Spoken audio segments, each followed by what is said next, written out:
you would see any ad just that was working at the time. So if you were a guy, you were seeing shoes, makeup, things that weren't really conducive to the Facebook experience. And over the last 10 years, we've gotten it down to where it's a part of your experience, where you're actually seeing things that might benefit your life, that might make things better.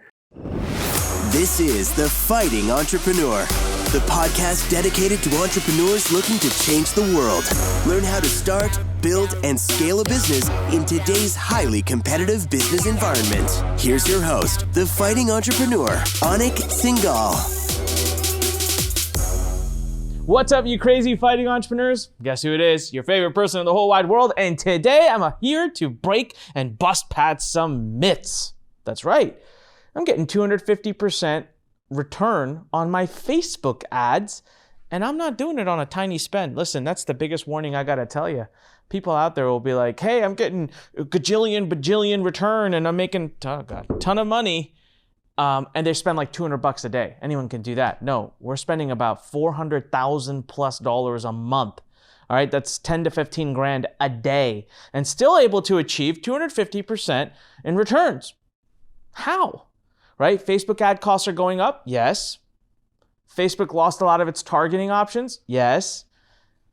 How are we still doing it? Well, that's exactly what this episode's going to be about, but not just this episode. We actually put together a whole training, and wait till I tell you who it's with and what we're doing, because it's epic. All right? It's with someone right within our family, and I'm bringing the person in front of you to teach you how to do this stuff. But if you want to get a sneak peek, and if you want to get a copy of this little guide right here, I'm going to give away 10 of my best Facebook ads, but only if you come live to our workshop that we've put together for this, okay? And it's, again, very different. This is being done very differently. Now, if you want to go ahead and sign up for this workshop, you can go to www.lurn.com/FB ads. FB like Facebook, FB ads, plural, ADS. Now, if you're on YouTube right now, the link is in the description. Go ahead and also, by the way, hit subscribe and thumbs up and leave a comment and all that fun stuff if you're on YouTube. If you're listening to us on any other podcast platform, make sure you click subscribe and leave us a great review, okay? Yes? All right, so with that said, onicpodcast.com for all my other podcast episodes, and of course, lurn.com to join the entrepreneurial revolution. Make sure you sign up for free at lurn.com. So what's going on? Why are we talking about this?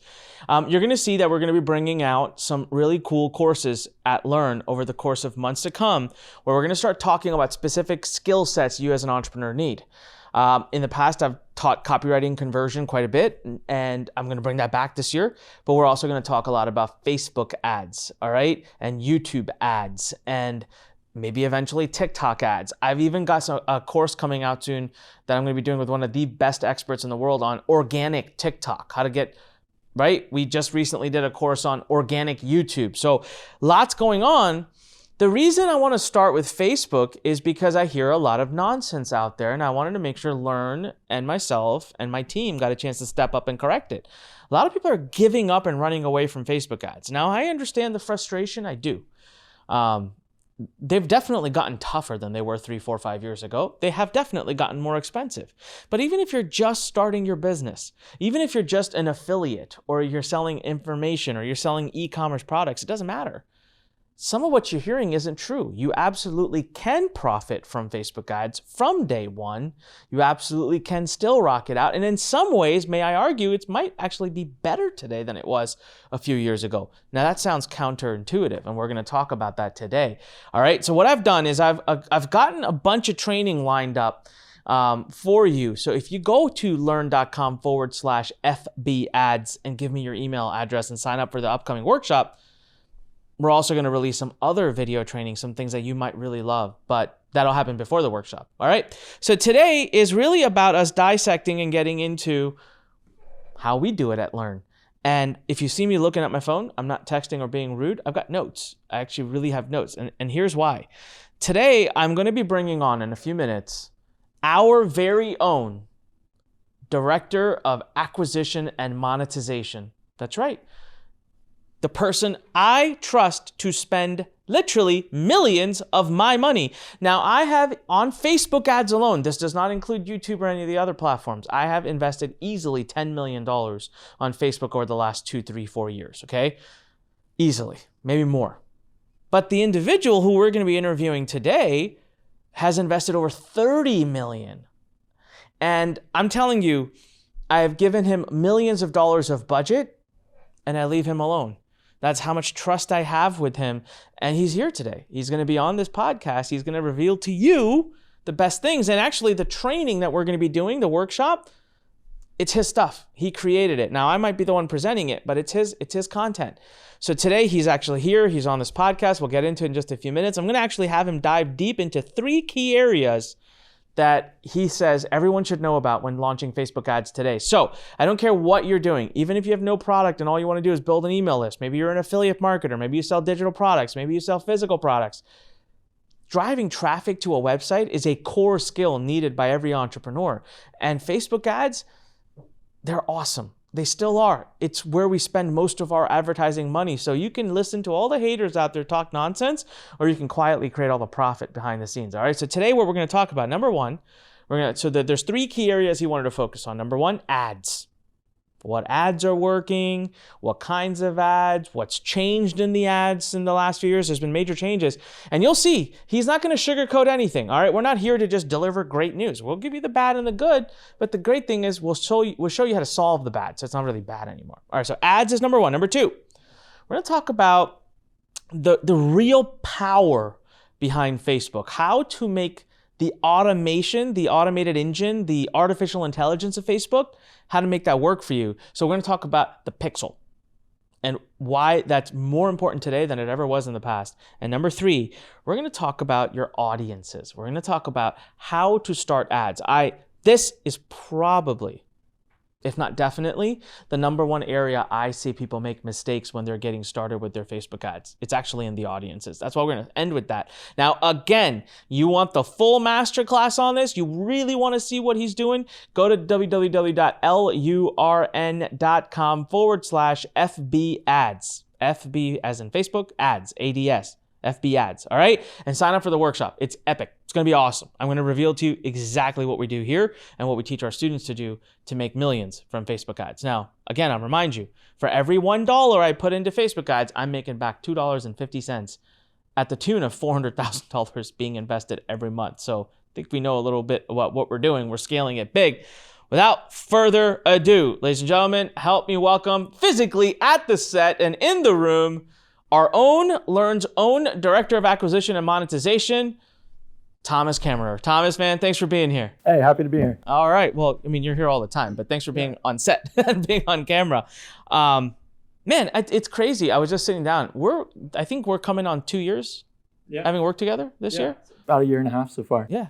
All right. Well, man, it's been an epic 2 years. And I actually feel like it's been, I don't know, correct me if I'm wrong, but I feel like it's been 2 years full of the most changes I've ever seen on the ad platform, given any other 2-year period. Like, it's been pretty crazy the last couple of years. Yeah, and that Apple update last year was pretty brutal. It's probably one of the biggest shifts I've seen. All right, we're going to talk about that. So I think that's where this whole Facebook ads are dead narrative started, right? So for those who may not know, and again, I speak to everyone who's listening, I don't care if you are a complete beginner or if you're experienced, you're going to get a lot of value out of this. And if you're a complete beginner, man, you are in for a treat because you need to learn how to do this stuff. So some people may not know. Before we get into the 3 key things, right, that are really important for ads, what the heck did Apple do? What exactly was it? And people talked a lot at the time about the impact it would have. But now we can speak to the actual impact it had. So talk about that a little bit. Yeah, so I mean, to start, I'd like to back up a bit because I think a lot of marketers today forget what the market was 10 years ago when there was no pixel and almost no targeting options that we have today. You would see any ad just that was working at the time. So if you were a guy, you were seeing shoes, makeup, things that weren't really conducive to the Facebook experience. And over the last 10 years, we've gotten it down to where it's a part of your experience, where you're actually seeing things that might benefit your life, that might make things better.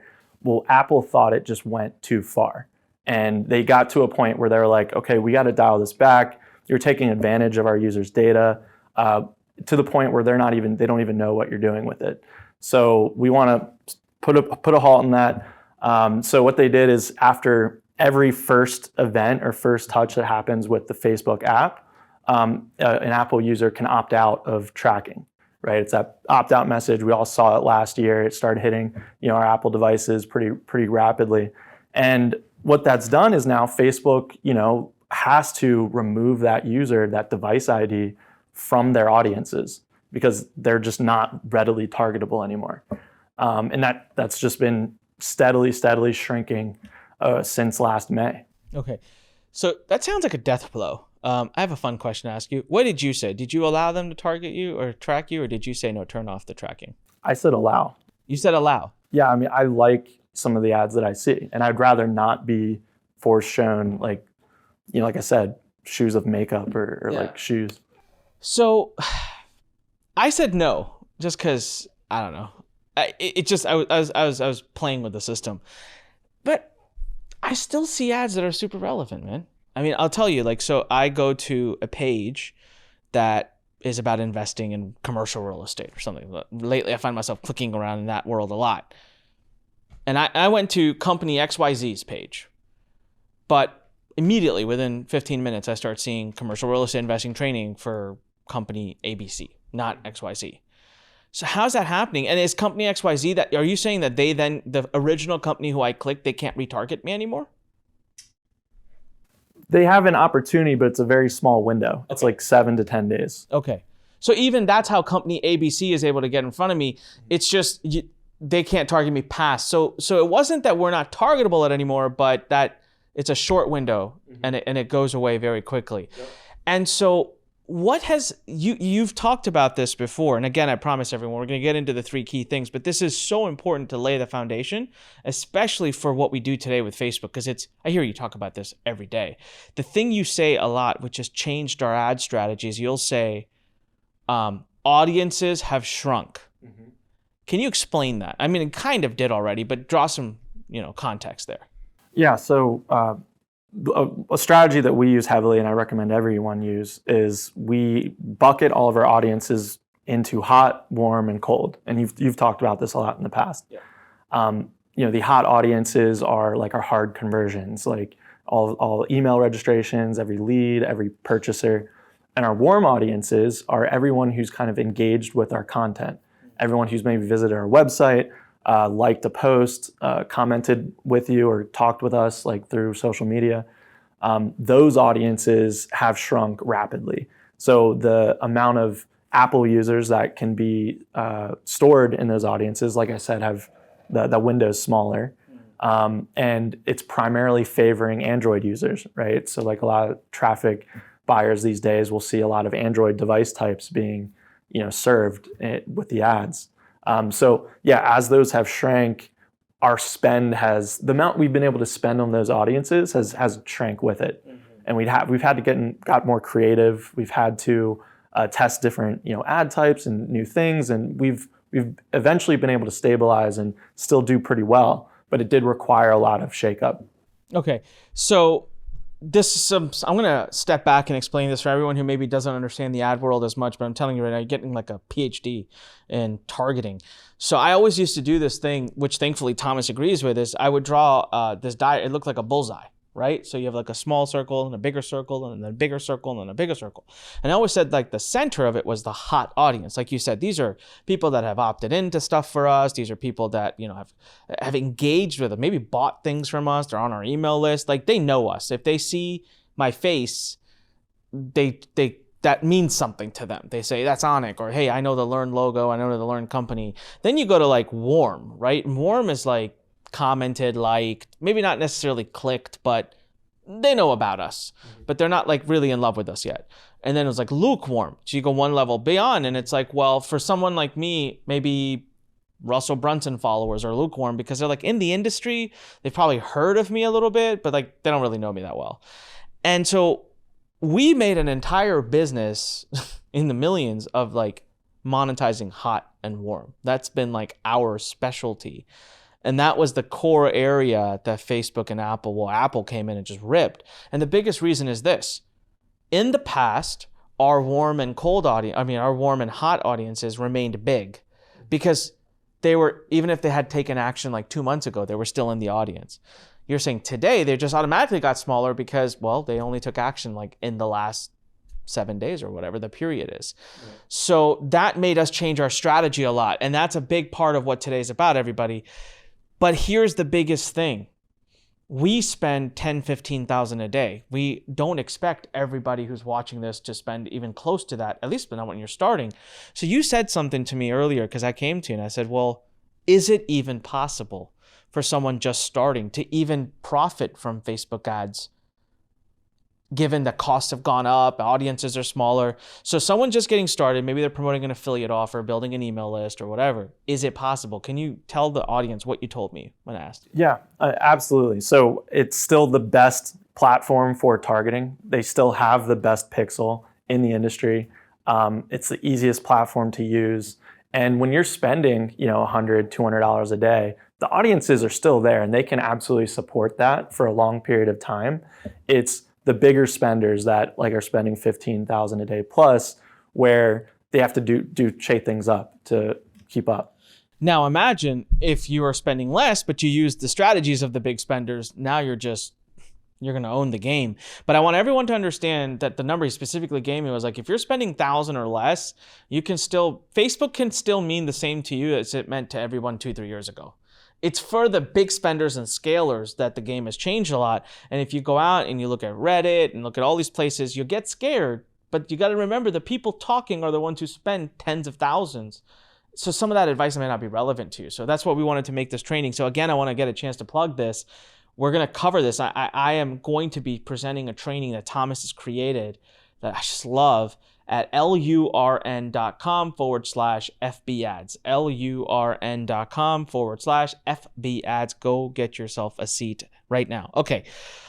The 3 things I challenged you, right? And I said before we started this, what are 3 things you would tell people that are just getting started? You said number 1, diversify your ad catalog and work on frequency of ads. So we'll talk about that. Number 2 was the pixel. Number 3 was competitor hacking for audiences. Let's start at the top. Diverse ad catalog. You jumped right to this. I wasn't even done my question, and you were like, that's important. Talk to us about that. Why and what does that mean even? Yeah, so that was probably one of the biggest changes that I've noticed in the last 3 months even, is that because the audiences have shrank, Facebook is trying to push your ads out wider. The frequencies are going up. So, maybe 3 or 4 months ago where we were making ads to scale 3 to 4 weeks and we could run on the same ads, that same amount of time has gone down to 7 or 10 days, right? So we increased our rate of ad creation. So it's more copy, more image variation, more video variation, and just constantly feeding ad sets that are doing well, because the people are smaller. So as you keep refreshing the ad sets with new ads, those people are still in the top of their bucket to see that offer. All right, so I want to break this down because it actually finally made sense even to me now that I hear you. So audience used to be this big. You could take one ad, pop it into that audience, and do big spend, but it would take a while to get around. Yeah. Now audience gets this big or even this big, the same ad has been around the block on a lot less spend. Yeah. So again, if you're spending less money, maybe this doesn't matter as much, because if you're spending less per day, your ad will still last you a while. It's only when you begin to scale. This is exactly why we saw this at the watch company, okay? Where we're super profitable at $300 a day in ad spend. So of course and we dialed that up to 1,000 a day and we burn money like no one's business. And the same thing that team said, the agency we work with, they said, if the audience cannot support this. And I was like, really? The audience can't support more than $300 a day in ads, but fine. All right, well, we'll just keep launching more watches, targeting new audiences. I mean, if that's what it is, that's what it is. So I want everyone to understand your audience gets smaller because of the change that happened with Apple. So if you want to scale your ads, if you want to scale your spend, you either got to increase to the audience or increase the number of ads that are being served to that audience. Did I summarize that correctly? Yeah, that's perfect. Okay, so now story, image, and video. You said specifically also that you need all 3. What are these ads, and talk a little bit about these 3 types of ads? Yeah, so video is still the best ad type, especially for creating audiences. You can target like watch 25, 50, 75% of the video, warm them up using video. It's very expensive. I mean, a lot of brands have moved to video now, and it's also harder to produce that content. So because creatives have to be refreshed faster, image ads are very important, and story ads, which can be selfie video shot on your phone, very easy to produce. They can be lower quality because you're competing with a user's friends that are making stories, right? So none of them are video experts. So using stories and image ads, you can, again, produce more rapid creatives and still compete. And the CPMs will be cheaper on those too. So it's still a game of like trying to keep your CPMs relatively similar to what they were a year ago, your cost per click, a lot of those metrics you still want to fight for, and that's just by broadening up some of your campaign types and your ad types. Okay. So CPMs, if you're watching, means cost per 1,000 views. It's a very, very important metric that we use when we're looking at ads to see how the platform is liking or not liking our ad. Again, we'll talk more about things like this and other things. Go to www.lurn.com/FB ads. Get yourself into this amazing workshop we have coming up. All right. So story ads, image ads, video ads, but you said video still is king. Video ads do the best, but they require more work, more energy, more effort. And then you said image and story. I'm curious because I didn't actually know much about the story ad stuff that we do until we were prepping for this interview. If you could have one of the two, story or image, which would you take?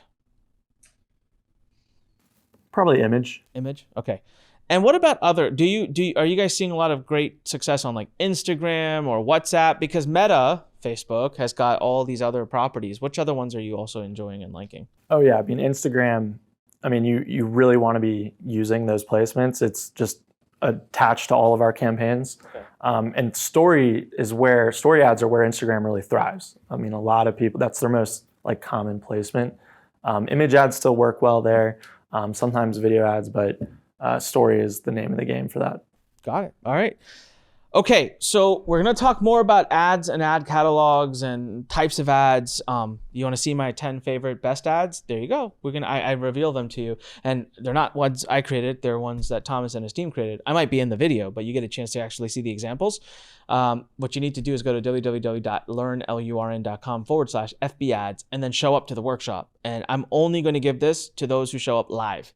So if you're not there live, and if we do a replay or a recording, I'm removing this bonus from the recording. So you have to be there present live and stay till the very end if you want this book this report, I would say, with my 10 best ads for free.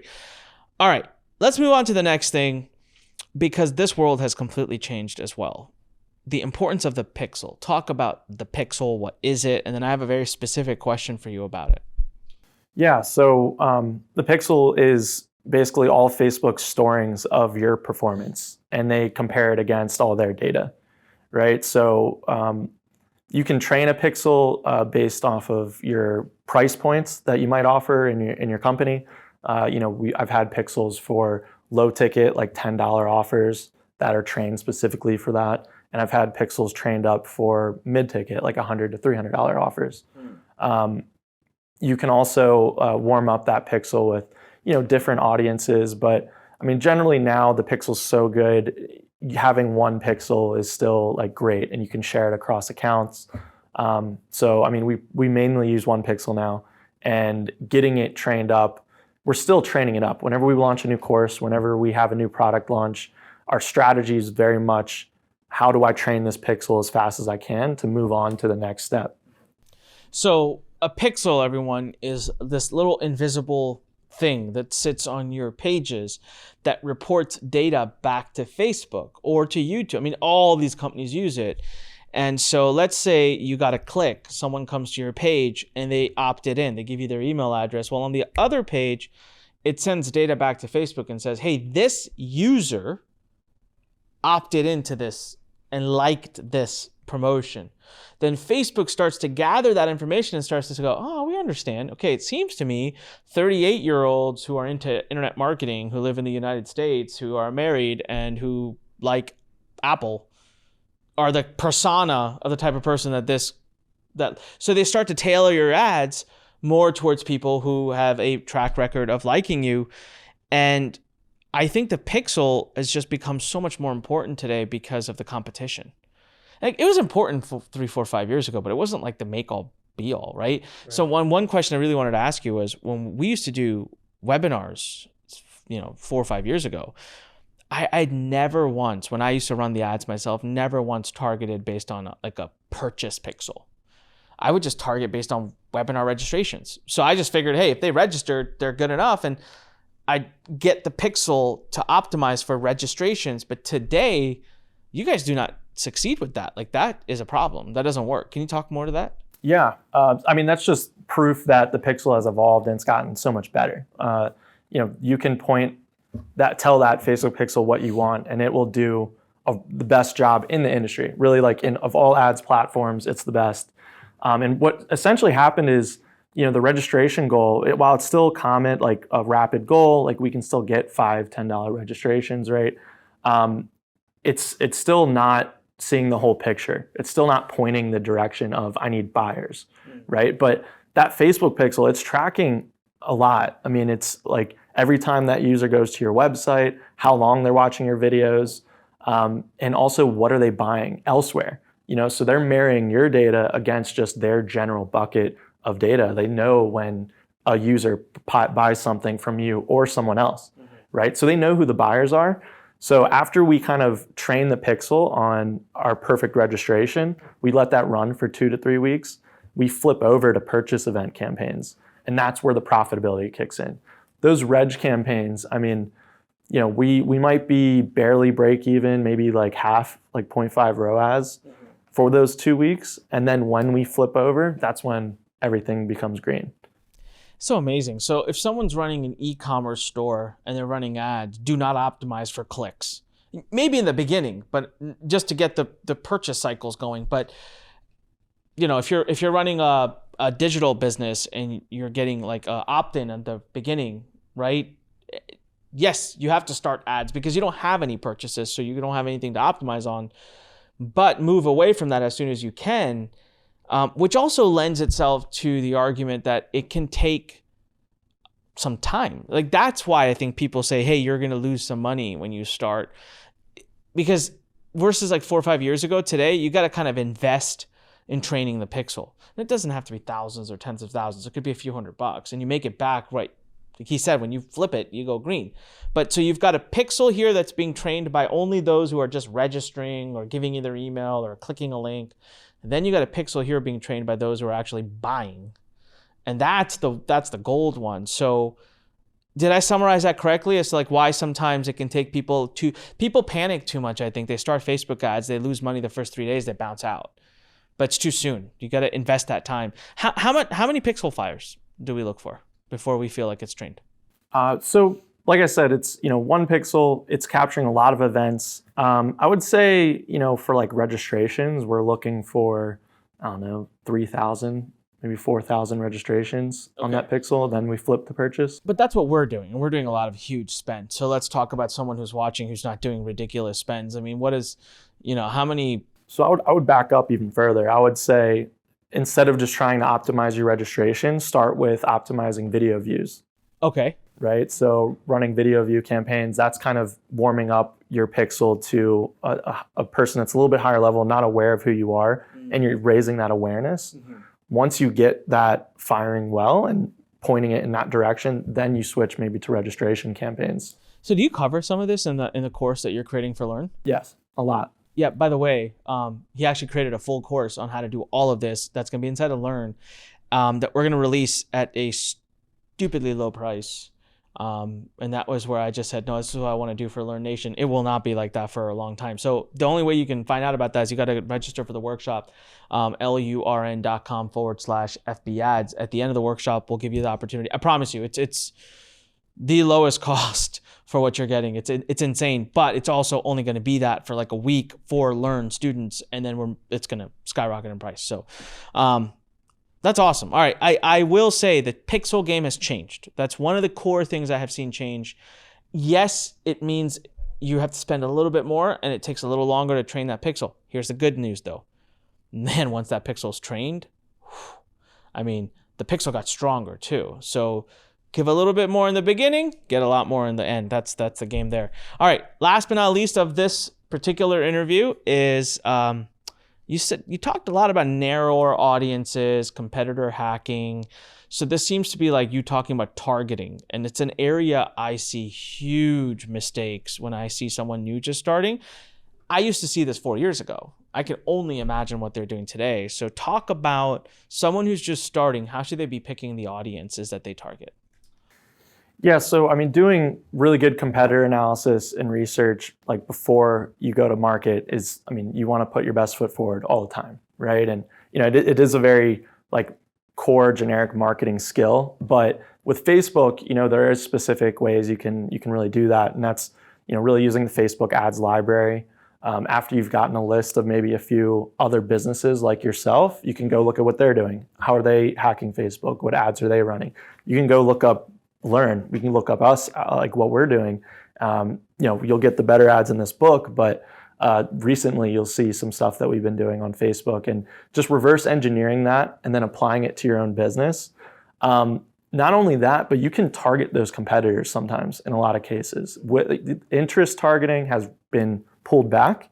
They've definitely, I think last November they had an article where they said they're removing a lot of interest targets, but there's still a lot there. It's still the best in the game. I think anyone who says that, it's gotten to the point where it's unusable is just not telling the truth. It's still really good. And if you have an interest that's still niche enough or in your market, you layer that on top of like what I just said with optimizing for video views in this niche interest, your pixel's gonna get warmed up a lot faster and you're putting your best foot forward. Yeah, so go back to everyone that bullseye, right? So you go to the bullseye and you talk about the hot audience. Those are the people that are most likely to take action. Those are the people you want the pixel to recognize first, and then you kind of go to the warm and then the lukewarm. So I used to do this strategy to train a pixel 4 years ago, even when I was first running ads myself, because I wanted to control that almost. I wanted the pixel, I wanted to control the first 100 or 200 conversions. Now, if you don't have, a lot of you may not have hot audiences because you don't have an existing business or whatever, but you do have warm. So you still have competitors who you can target. And so I think it's really, really important.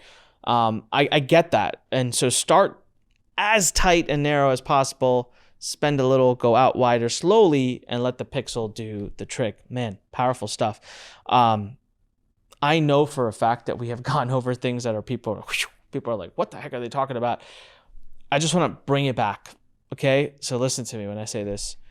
You have to learn how to do this. It's not that hard, especially when you listen to the workshop that Thomas has put together. And hey, if you're committed, you will take us on the massive discount and join the course that Thomas has put together. Every word in there. I mean, that's Thomas. He's teaching it and he put the whole thing together. And this is exactly how he runs or has run $30 million worth of business. So learn.com/FB ads, be in the workshop. That's where we'll talk about the course.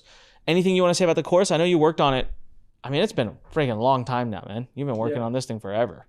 Yeah, I mean, it's a lot of content. It starts from, very entry level all the way to advanced. I mean, I talk about all the reports that I use. I give away some reports that we use just to help with the tracking and optimization. But it's great. I mean, I really wanted it to be all of my experience, put into this course.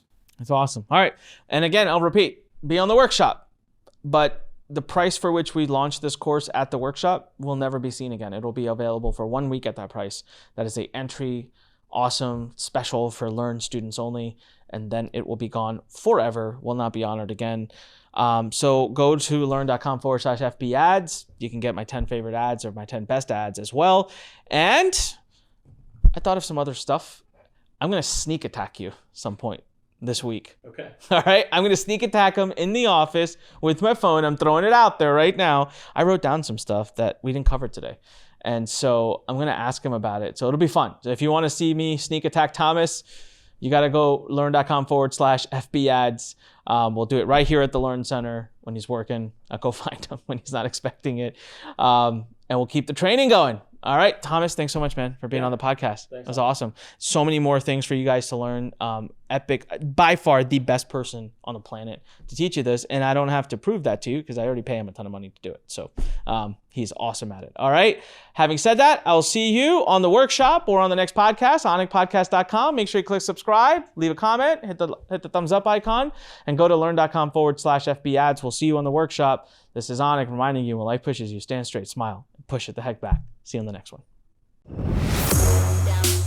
Thanks for listening to The Fighting Entrepreneur with your host, Anik Singal.